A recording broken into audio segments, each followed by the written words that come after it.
France's Provence transforms into an inferno. Houses, pine forests, hills, seaside. No one is safe.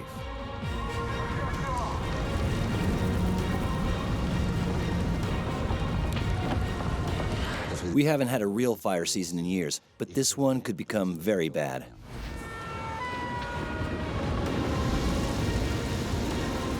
The neighborhood is being evacuated. Down that road? No, there's no evacuation that way. They lit a counter-fire against, meaning a fire that goes towards the wildfire, meets it and stops it. Tell them to send more.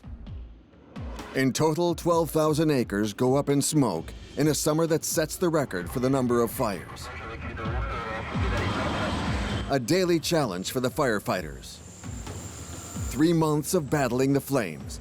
The opportunity to put into practice years of training.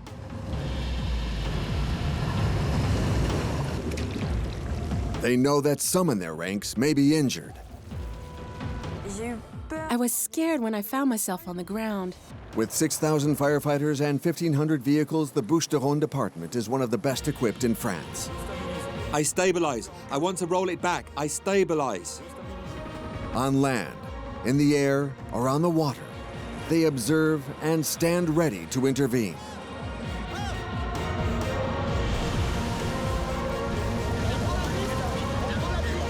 Go on! For the soldiers of fire, this season will long be remembered. You will witness their daily lives, 7 days a week, 24 hours a day, battling the flames. Mistral, Lieutenant départ de Calanques Massif.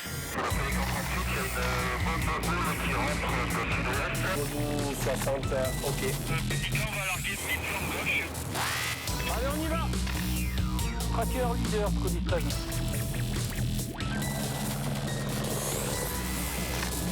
Le feu arrive sur le centre de secours.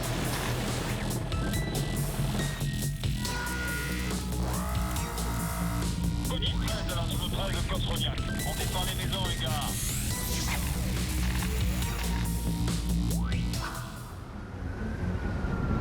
The department of the Bouches-du-Rhône has experienced the worst fire season in decades.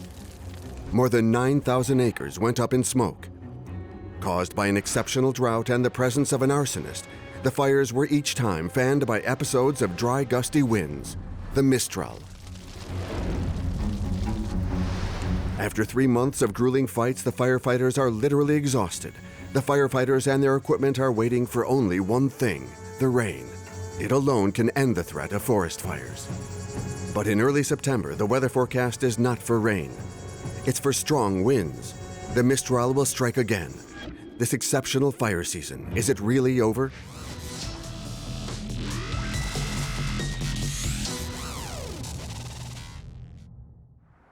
September the 5th, 5:40 p.m. The Bouches-du-Rhône Firefighting Operations Center has just received a fire alert. Teenagers playing with a lighter have started a fire in the southern districts of Marseille, in the township of Luminy. Fanned by an extraordinary Mistral, the fire spreads towards the Calanques Massif. This is it. The fire's starting. Hey, he was asking for a fire. Here it is. From their preventive alert position at the exit of the town of Aubagne, Lieutenant Robert Muelli and his team received the order to intervene. Mill 13,000 Aubagne, Codis, come in. Mill 13,000 Aubagne Codis here. New site for you on Gineste Road. Roger that, Codis. We can see the smoke rising from the Étoile Bridge. His group consists of a scout SUV and 2 heavy cannon trucks carrying 3,500 gallons. They're mastodons in the fight against forest fires. They're sent urgently towards the Calanques Massif, from which a huge column of smoke is rising. It's coming from the Col de la Gineste, which the fire managed to reach in just a few minutes. The Mistral rapidly pushes the flames towards the east and southeast.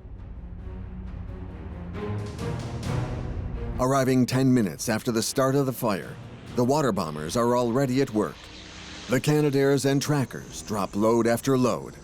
They're supported by the largest aircraft in the fleet, the Dash 8, which carries 10 tons of fire retardant. Above them, perched at 10,000 feet, is Horus, the Aerial Surveillance Operations Center. It takes position. Thanks to its 3 gyro-stabilized cameras and advanced GPS positioning tools, it sends valuable information on the progress of the fire to the ground command center. The first planes arrived 10 minutes after the start of the flames. These first minutes have allowed the fire to develop with phenomenal power. All of these air operations try as best they can to contain the fire in the valley of Gineste, because the wind is pushing the fire towards a parallel valley to the north, at the end of which is the strategic Carpiagne military base. If the fire overflows to the north and follows the valley, the military camp will be in its path. For now, defending the base is the top priority. 40 minutes after the start of the fire, Robert Muelli and his team arrive at the bottom of the Col de la Gineste. They know they must prepare for the worst. Their fire gear donned, they start off toward the source of the smoke. The further they advance, driving up this small road, the more the fire looks gigantic.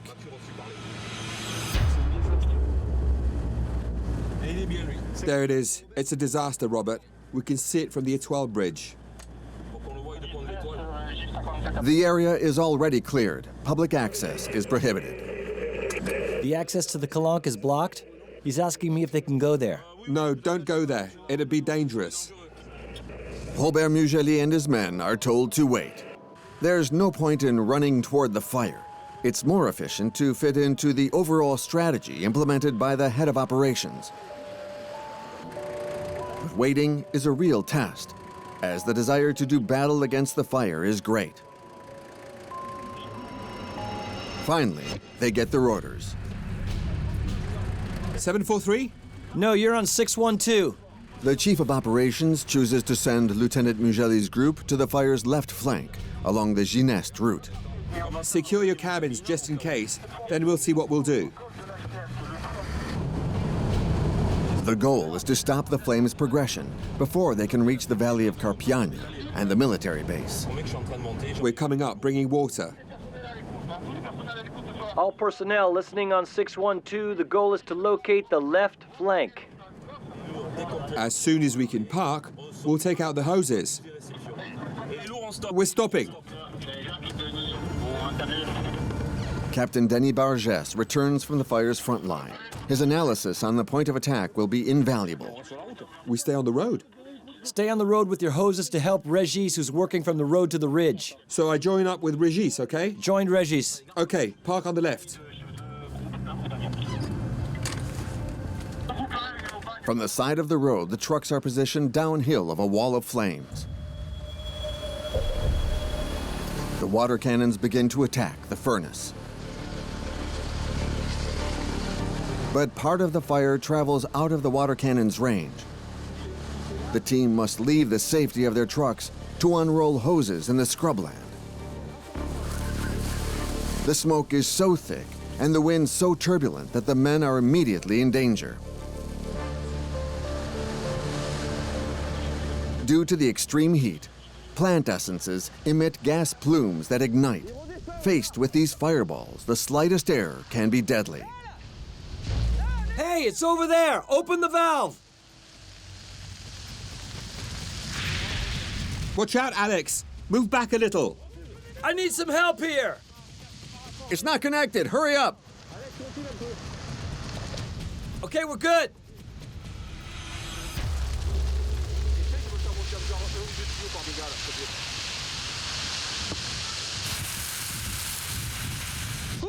The attack works, but a tongue of flames passes north of the group.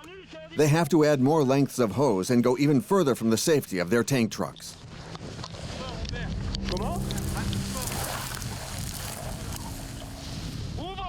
Open it!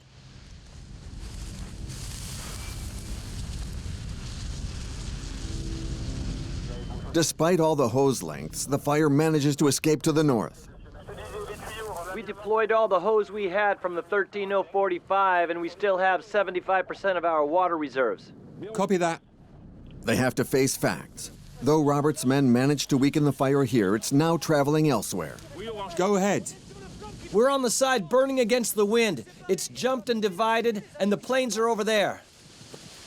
Their action in this sector is coming to a close. So what do we do, Robert? What's your plan? Catch it lower down. On the team, everyone knows the fire is progressing. It's moving very fast.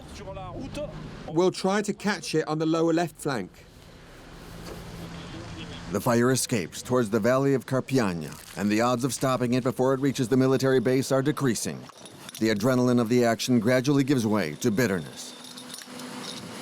It was too far from the nozzles. We couldn't reach it. I know. It's okay, we tried. With this fire engine, we can't reach the path because it's too difficult. Our nozzles only reached 43 yards. The fire got away from us because it was too far away. That's why we're upset. But at least we started to attack it, even with our heavy fire engine. The only solution, stow their hoses quickly and find a better access point further downhill. Because in this dense brush, getting access to the flames is the key. In the Calanques Massif, there's no good access. There is access by the Calanques, but not through the massif toward the Carpiagne camp. Meanwhile, several acres of scrubland disappear. The wind picks up intensity, and now, in addition to the Carpiagne military base, the entire Calanques mountain coastline is in the fire's path. Calanques National Park is threatened. It's one of the department's most prestigious areas, the ultimate postcard of the Bouches-du-Rhône, a dozen breathtakingly beautiful limestone fjords, which welcome 2 million visitors each year. In the fire's path at the end of the Calanques Mountains is the town of Cassis. In the marina of Port-Mieux, and on the peninsula, hundreds of yachts, villas, and buildings huddle in the pine forest that's already in danger. On the road of Gineste, the situation has deteriorated. The fire spreads like the plague, making huge strides towards the military base. It's just 1¼ miles away. Robert's heavy truck group must hurry to a new objective. Alex, team up with Lulu. We'll see what we do. Where is he? A little further up the curve. All the officers are looking for a weak spot, an access point that will allow them to make a breakthrough to the north. Hello. Hi. I'm the leader of the left flank sector. I'm checking up on positions. I brought my trucks down so we could try to intervene down here, but I think my cannons are out of range and nothing can get through. If you find an access point... Okay, I'll let you know. Left flank leader? Left flank leader 704. From the road, the view of the fire's right flank is also alarming. Damn it, it turned right. It did?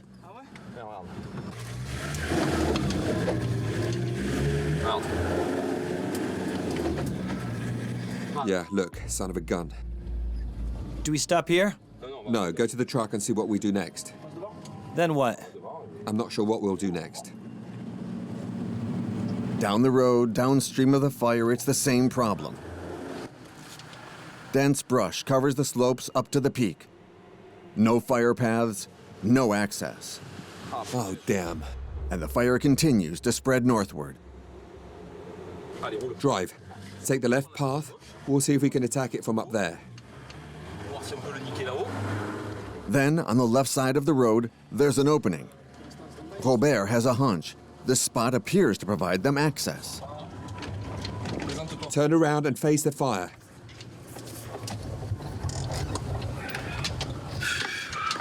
Let's wait a few minutes and see how it develops.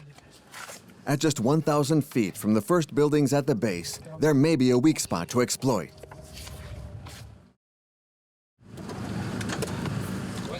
I'm at the cistern 430. This area presents two advantages, a full cistern and a small trail that heads north. It may allow them to stop the approaching front line of the fire. If they want to save the Carpiagne base, this attack zone will be their last chance, but they'll have to act fast. Maybe we can use this spot. It's protected and there's a water reserve. Join me here. Do you copy? Over.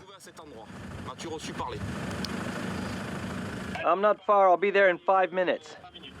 Robert asks for reinforcements to mount an operation on this site. We got it here! Seconds later, the two attack trucks and the tactical fire team arrive on the scene. I'm staying here. Position yourselves on both sides of the communication trucks in the same direction. The tactical fire team is a special squad composed entirely of seasoned firefighters to battle against the flames. The squadron's specialty is igniting counter-fires, controlled fires whose goal is to consume the wildfire's fuel in order to stop its progression. At its head, Vincent Pastor and Jean-Jacques Porchier. The tactical fire team is next to me. Maybe we can establish a counter-fire. With Robert Muelli, the two men establish a bold plan of attack that must first be validated by the chief of the sector. There's the tactical fire team. I'm over there with the water reserve. We're lucky. We can use this area to attack the fire. Vincent, come here. What are you going to do with the counter-fire? What do you propose? The fire's already fighting against itself. You see, it's going up and then down. We want to set up over there, then return to the path. We'll light the counter fire and the tanker trucks will follow us.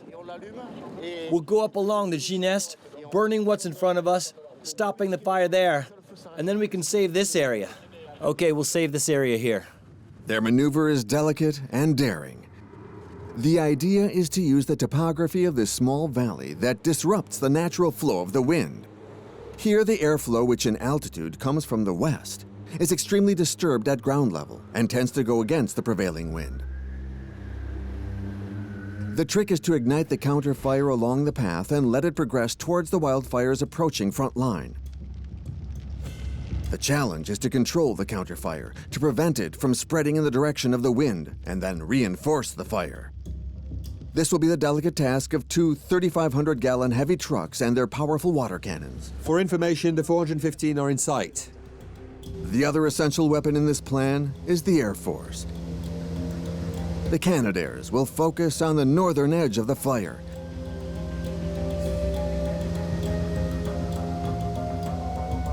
Accurate and efficient drops will help to keep the fire from escaping. On the ground, the men will have to face the monster's head. The counterfire must not be ignited too soon.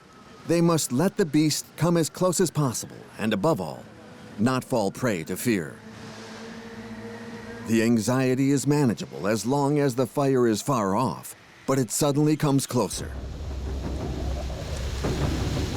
In no time, a huge flaming wall blocks the horizon and advances towards the firefighters. The air becomes unbreathable, the heat unbearable. In the gusts, the smoke is so dense that it eclipses the sun. Positioning the trucks in this furnace becomes extremely complicated. They have to keep cool heads and manage a balance between effectiveness and risk.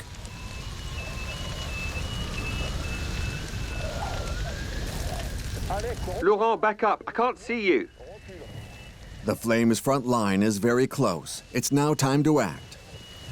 Laurent, back up. I'll guide you. The tactical fire team goes on the attack.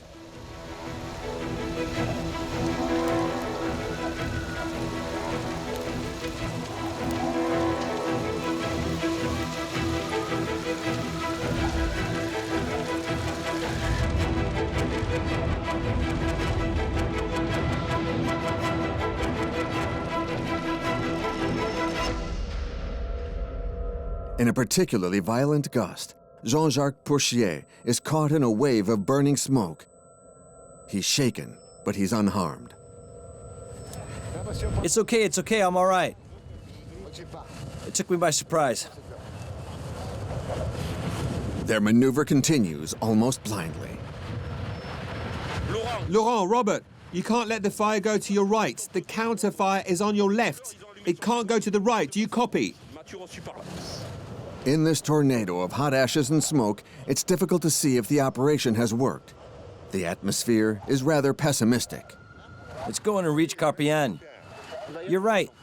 They start thinking about a plan B if this plan should fail.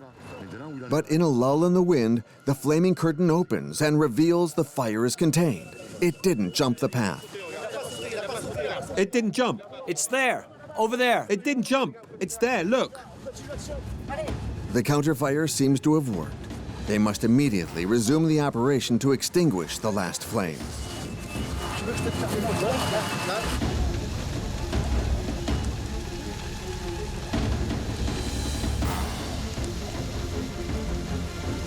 They have to work fast because the truck's water reserves are nearly empty. Alex, how much water do you have left? Quarter of a tank. Quarter of a tank, correct? A few minutes later, it's good news. The smoke clears permanently, revealing that the huge flame front they were facing is indeed dead. In front of them spreads a vast expanse of ash and calcined branches. But behind them, the scrubland is green. The fire will not go any further on this flank. The Carpiagne base is out of the woods. And though elsewhere the fire is still raging, here the firefighters claim a first victory against the enemy. Yes, it was a success, on a small-scale success, but we stopped the fire from going up there. If the tanker trucks and the tactical fire unit hadn't intervened, the Carpiagne camp would have been threatened. It was time their combat stopped. The truck's tanks are empty. The giant cistern filled last spring was a real blessing.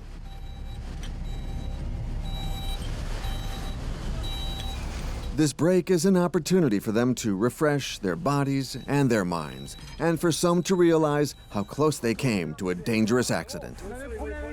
With the first nozzle, we couldn't get it. Are we connected? Yeah, it's good. Go ahead. Oh, damn, look there. Yeah, it's igniting there. And also on the other side of the road. Disaster. It's going to reach the Calanques.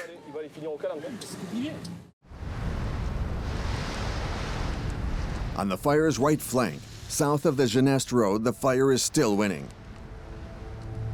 Taking advantage of higher and denser vegetation, the flames devour acres and acres of forest.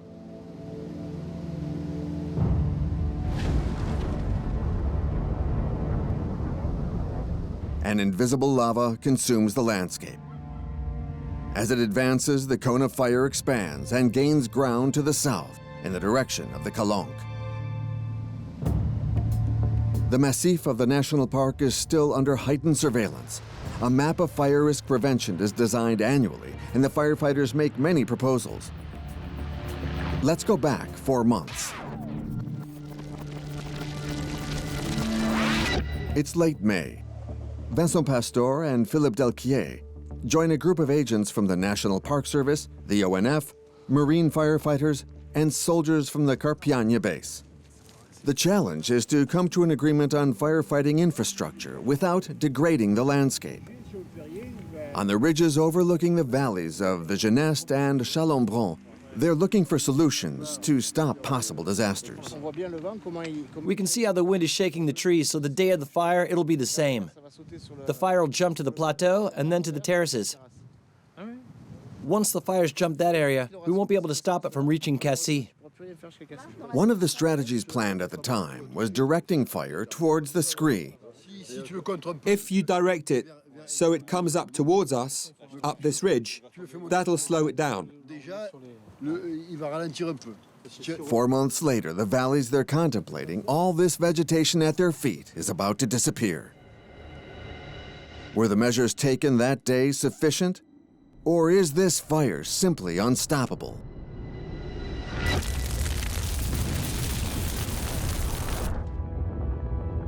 One thing is certain. When on the southern flank it bounds forward by hundreds of yards at a time, nothing can contain it. Horace's thermal camera allows us to understand what's happening. The wind pushing the fire is a terrible force of contamination. The glowing embers fly through the air and ignite new sources. Firefighters call this phenomena jumps. Due to these jumps, the fire multiplies. In the valley of Chalon-Bron, a new source of fire has just appeared, triggered by a cylinder which traveled more than 500 yards beneath the breeze of the fire's front line. Jumps on the fire's right flank are now contaminating the entire southern sector of the Massif. It jumped. You see that? We can't go there. Let's go, Joe. We're turning round. The young firefighter Robin Schmidt has just joined the team. It's his first encounter with a forest fire. See that? It's a jump? Yeah, and we can't reach it. All the forces are now focused on the right flank, speckled with flaming jumps. The aim is now to save the Calanques, and before them, the Lojison farm. This farm, isolated in the valley of Geneste, is directly in the path of the fire. To save it, they must act, and act fast, because soon night will fall, and the Canadaires will return to their base. They must therefore make the most of these last drops. Given the scale of the disaster, Colonel Lojison, the supreme chief of all firefighters in the Bouches-du-Rhône, takes command of the front line, and as the sun sets, concern is growing. I think it's gonna jump over us because we won't have the planes as support. We'll do the best we can. To the south, as far as the eye can see, flames. Where and how to act in this patchwork of fires. Turn around! Turn around! One method requires prospecting, to forestall new branches and keep the farm from burning. Pass them! Pass them! On the heights of the Chalembron Valley, only 300 feet from the farm, a flame front erupts. An ideal target for the heavy trucks and their water cannons. They must be brought quickly.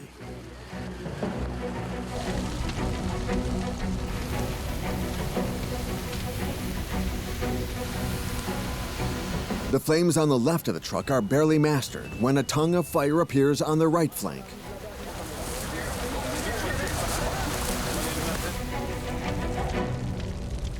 The 3,500-gallon truck showed their effectiveness. This road that the fire took towards the farm was closed down just before the first orchards. On the other side of the valley, jumps have attacked new, completely inaccessible groves. Without the Canadaires, nothing can be done other than to watch them burn.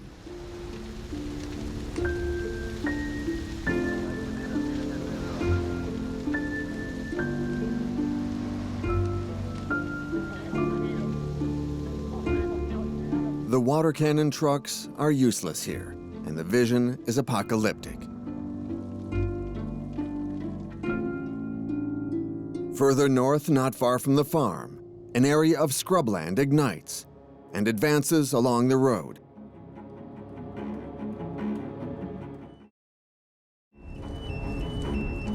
On this small plateau, the 4 heavy trucks could save the area.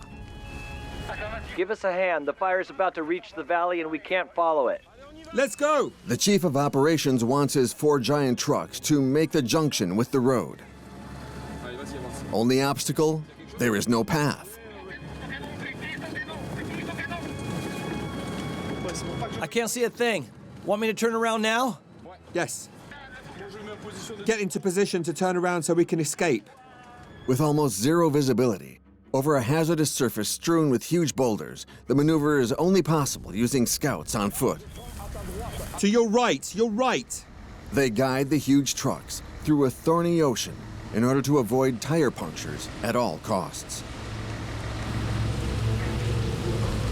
If they should get stuck here, the trucks would be in trouble. The fire is now in range of the cannons. It's time to attack.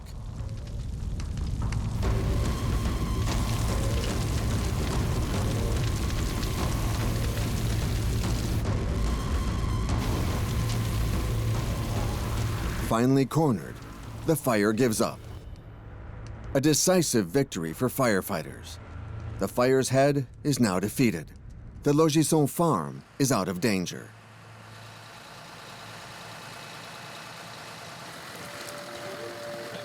A long line of trucks now blocks any new fire from starting to the east and Cassis. The only path left for the fire is to the south, where it still consumes the pine forests. But the peaks here are rocky and the flames have little fuel to regain strength. Trapped in 2 limestone cirques, the fire is dying. This strategy envisaged by the fire department 4 months earlier works wonders. The beast is on its knees. The men are exhausted and happy.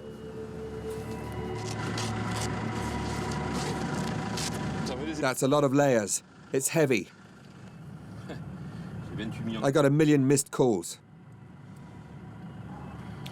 In this area and around Cassis, what we did with the heavy trucks was successful because we managed to stop the spread of fire. We took an initiative and used the location to take advantage of our cannons. That's how we managed to stop that fire. Everybody worked really well. The guys were cautious, even if sometimes it was a bit difficult. And there were no material damages. That's the cherry on top. No human damages, no material damages. The bosses will be happy, and we won't have to write a report. It was intense, but the effectiveness of the heavy trucks is impressive. It was hot, which is normal, and there's smoke too. But we were never in danger, so we could stop it effectively. Now we're in the flooding phase. We'll see how it goes. Manu? Manu? Yeah? You want water on you? Not on me, I just changed. You changed your pants too? Everything, Robert. You put on deodorant and changed your underwear? Didn't have any left, I'm going commando. Oh, damn. I'm burnt out. What's still burning around us are small patches of green which didn't burn when the fire first came through. So we're not that worried about it. What's left is to see if it jumped to the other side, which I can't tell from here. The mission of Robert Muelli's heavy truck group comes to an end. It's 10 p.m. Reinforcements have arrived from the Vaucluse. They'll be taking care of the tedious but essential phase of flooding all the hotspots in the area. Basically, we were held in this position on the plateau there, and over there too, until that truck you see here. We opened a path with the engines. Then we made the liaison between that advancing truck to the other trucks there. So from those trucks, you go 100 yards and you'll reach the guys from Group 3 Aubagne. So if you can hold this position and do a good flooding, it'd be great. Since the fire burns sporadically, there are still plenty of green patches around. We're going. Good luck and thank you. Thank you too. In the mobile HQ set up that evening, they're thinking about the actions to take to avoid any new fires starting up and prepare the next day. The only thing left's this red zone that'll be causing us problems all night. The main danger still comes from the wind. It will change direction in the night and could carry embers into areas that have not yet burned. That's the issue. You'll set up the command center for tomorrow. Okay, good night, gentlemen. The sun rises with the expected bad news. Fire has reignited, this time in the direction of Marseille. 1 million people in the path of the flames. It's absolutely crucial they keep this fire from regaining power. Fortunately, with the sunrise, the Canadaires have resumed their service.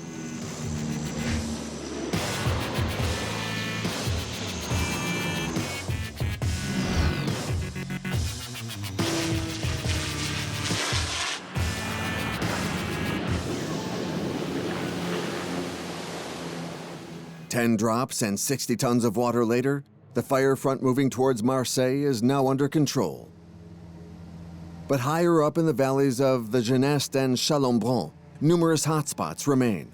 Horace's thermal camera accurately locates these places where fire is dormant. They're all time bombs. Everywhere the troops are activated to cool them down, with water but also with fire retardant.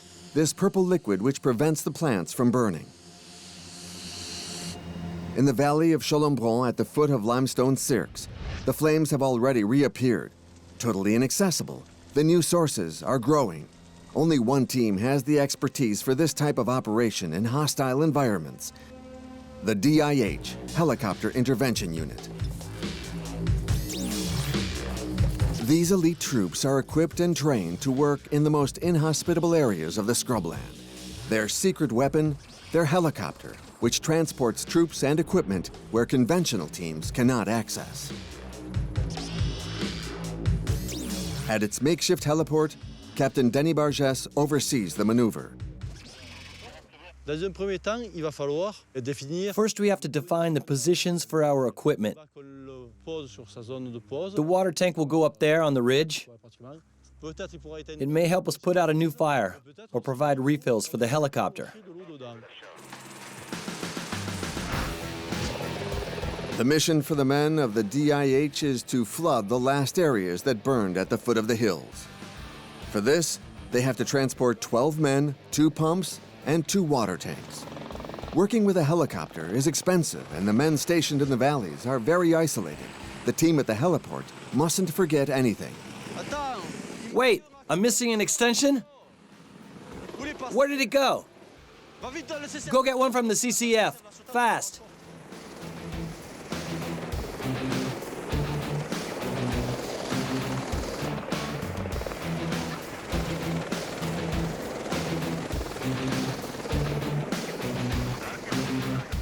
For Etienne, the pilot, the difficulty is maneuvering the largest water tank in the Armada. With a capacity of 800 gallons, it can continually supply an outpost and ensure the troops' security. But this 550-pound load, in the heavy winds, can easily destabilize the aircraft. Transporting it up to the site demands great expertise and intense concentration.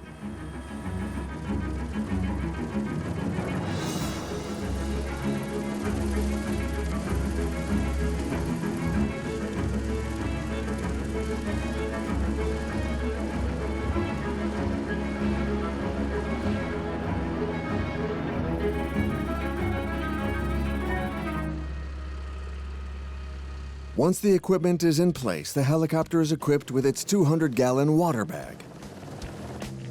Now begins the many round trips to bring water to the hose brigade.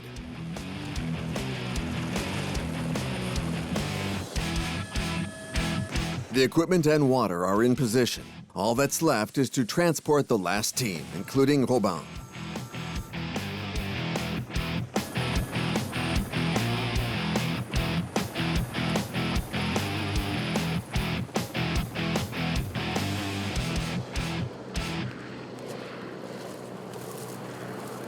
If the wind picks up again with the heat, the trees could start burning again. Up at the summit, many long hours of watering are needed to complete the flooding mission in this sector. The helicopter also provides an overall view of the disaster.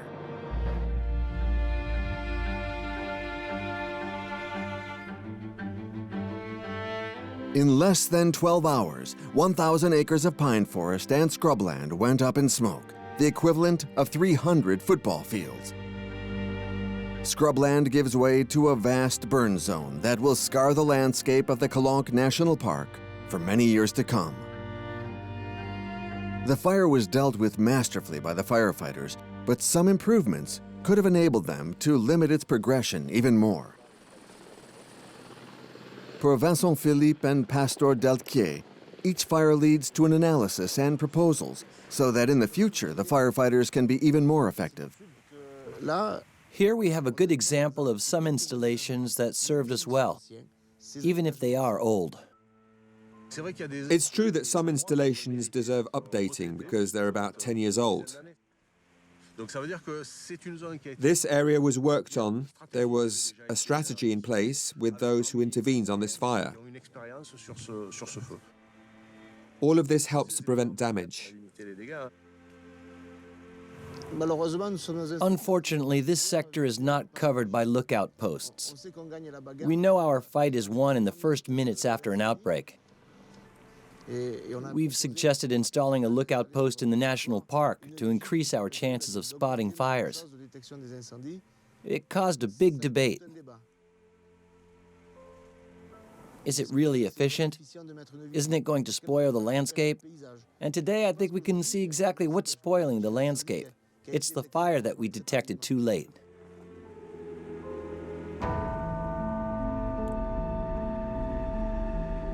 A new lookout post in the park may be the next tool for preventing future fires. For now, their worry is that the fire reignites. 72 hours after the flame's passage, after 3 days of good weather, new Mistral gusts are announced. If any hotspots remain here, a new fire could reignite.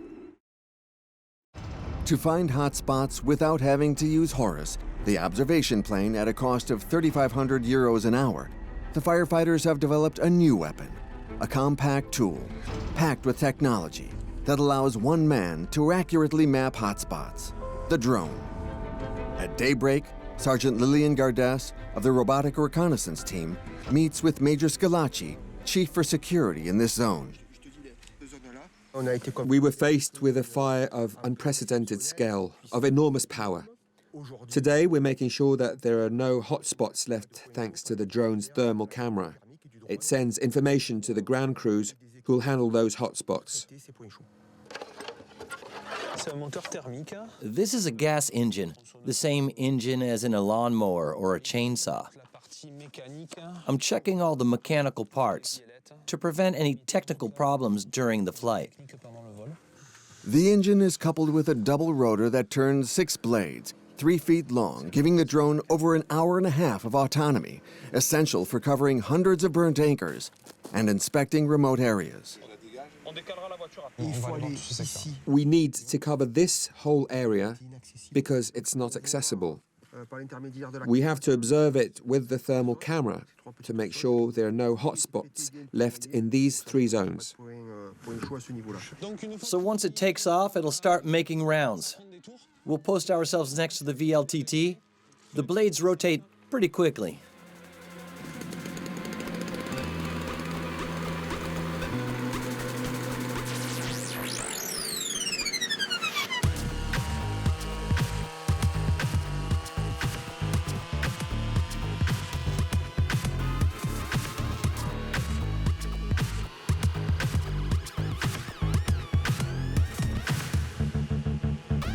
The drone has a gyro-stabilized head that carries 2 cameras, one color with a very long zoom lens, and the other an ultra-sensitive thermal camera. Hotspots look like this. On the car? These are hotspots after a fire, which can remain for 2 days. That car's been stopped for more than half an hour, so when there's a hotspot, it's clearly visible. Effective after fires, the drone also has other uses for aiding people in trouble. We've also used it to look for people, like stray hikers or missing persons that we hadn't heard from for some time. After 40 minutes of flight, the pilot sees an anomaly. What's that? There's something hot here, in the second little parking lot. Just behind the trees. A troublesome hotspot needs to be dealt with before the Mistral picks up. A team is dispatched to deal with the problem.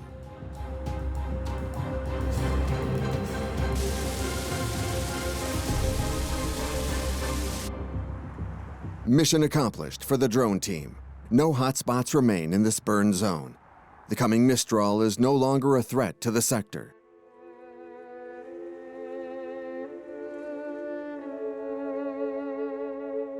It's mid-September and the vegetation is still extremely dry.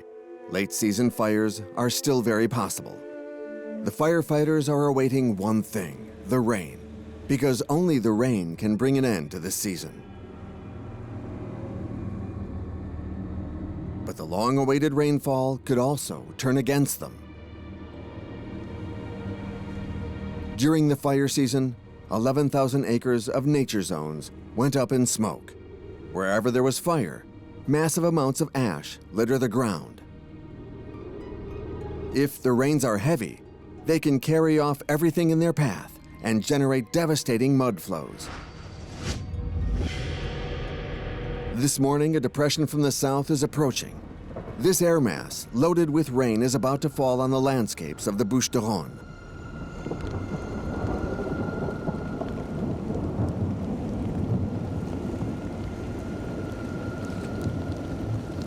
The rain falling now on the burn zones begins carrying ash and plant debris. Streams form, quickly becoming raging torrents of mud.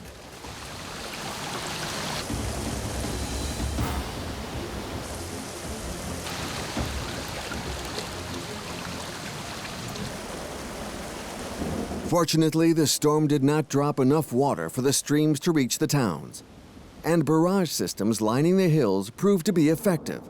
Thanks to a multitude of mini dams, small lakes formed. The progression of the muddy streams was stopped. The heavy rains that just fell have put an end to the threat of new fires. Despite the 378 fires that started this year, there were no casualties, no civilians or firefighters killed. 8 firefighters were burned during the Châteauneuf-les-Martigues fire on July 15th, but they all survived the experience. Despite these good results, the firefighters are always aware that their job exposes them to real dangers. Each year, a delegation pays tribute to 2 firefighters who died on the front line of a fire in 1989. The 2 firefighters were battling a fire in the town of Tretz when a plane dropped 6 tons of water on them, killing them instantly. 27 years later, I would like to say that once more, we're gathered here. We're gathered here to express all our compassion, our esteem, and our friendship to the families of Gérard Di Martino and Majid Chabi in this painful moment. We can only be in admiration of what they did. We share your sadness. That's why we're all here today. We don't really know how it happened. The plane was coming straight towards us. I saw it go over me, flying very low, and it dropped its entire load. The water sprayed wider than expected, and the guys who were fighting the fire on the ground got hit. We've had deaths in the fight against wildfires, so we must show our support to the families who've lost their loved ones in the fires. The motto of the civilian firefighter is courage and dedication. This is not something that you simply feel. It's something you live every day. I don't think about courage and devotion. I do my job because I like it. It's my duty when I'm in uniform to help people in any way I can. If you choose this job, you do what must be done. That's the job. During this extremely difficult summer, the men and women firefighters of the Bouches-du-Rhône demonstrated their courage and skill. This was especially true for the young firefighters who'd never fought a large fire. Early in the season, everyone doubted their ability to face the flames. But they demonstrated more than just an ability to fight fires. They proved that they had what it takes to carry on with the firefighting tradition. On this day of Sainte-Barbe, Léa Piguat, Sébastien Courcoing, and Robin Schmidt will be rewarded for their commitment and dedication. You all received the rank of firefighter first class. Léa is promoted to firefighter first class. Sébastien and Robin are promoted to the rank of sergeant. The challenging past 4 months gave these firefighters an experience that no training could ever provide. This season was a key step that has enabled them to grow. I made first-class firefighter. It's a recognition for my good work and my behavior, my regular shifts and loyalty. It's a reward for the past 2 years of work. It's an honor to receive this kind of decoration. After being in the back of trucks taking orders, I'll get more responsibility now. The hardest season of the decade also brought rewards to the general staff and the highest ranks. I would say that we had a difficult summer, but it went well. We learned a lot. I've been a firefighter for 30 years. It's been about 15 years since I saw a season like this. I'm passionate about fighting wildfires. I'd become rusty, and at the end of that season, I'm an expert again. During the fires in the Calanques, I was at ease, even though there were a few difficult moments. I was more at ease than at the start of the season. It's a good thing the season's over, because we're all exhausted. We ended the season with the fire in the Calanques. We handled it well enough. There was no material or human accident, and that's the most important. But it had to stop. People were starting to crack. The volunteer firefighters had to handle their job as well as their shifts, and they did a lot. The professional firefighters didn't take their days off to join the fight. It had to stop. I'm sure 2016 is a year benchmark in terms of wildfires and experience. I'm certain of it.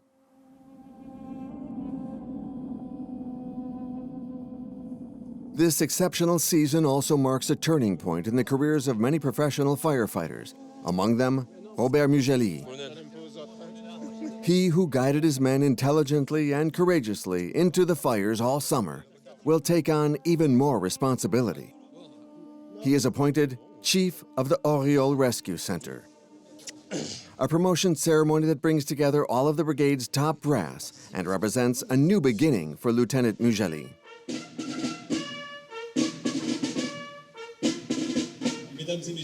Ladies and gentlemen, you can be proud of your firefighters in Oriol. They fought on the front line. And if someone today can claim some victories because this war is over, it's you, Robert. Because you led the truck to the top of the Gineste and you stopped the fire. I think you deserve to be applauded. Officers, non-commissioned officers, corporals, and firefighters. Your new chief is now Lieutenant Muelli. Attention! Thank you all. At ease. Where do I go?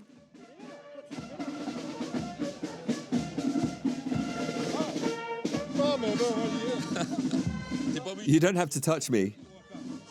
And just like Lieutenant Robert Muelli, the entire fire brigade grew and evolved this summer. Yet, though there were no human casualties, this season of forest fires saw vast areas of pine forest and scrubland go up in flames and smoke, as well as 25 houses, a restaurant, and a high school. 4.6 million euros were spent to fight the fires and save the houses. And more than 13,000 firefighters battled the flames. But above all, it's Mother Nature who paid the heaviest price to the flames. More than 12,000 acres of nature areas were destroyed. Plants, but also animals, were swept up by the flames. The Mediterranean forests will recover, but it will take years, decades. This season of forest fires will long be remembered, and will remember the intelligence, the bravery, the expertise of those who fought the battles, the soldiers of fire.